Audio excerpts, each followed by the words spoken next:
காத்துன்னு இருக்க. நீங்க எல்லாரும் ஒரு தப்பு பண்றீள், கேளுங்கோ என்னன்னு. எல்லாரும் டேபிள்ல உட்காந்து சாப்பிடுறீள். இங்க சரி, உங்க ஆத்துல கீழே உட்காந்து சாப்பிடுங்கோ, குழந்தைகளை ட்ரைனிங் பண்ணுங்கோ. வயசானவா முடியாதவா டேபிள்ல உட்காந்துக்கோங்க.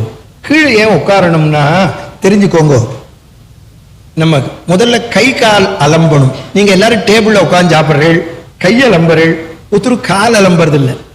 கால் அலம்பினால் தான் சனி தோஷம் போகும். கேட்டுக்கோங்க.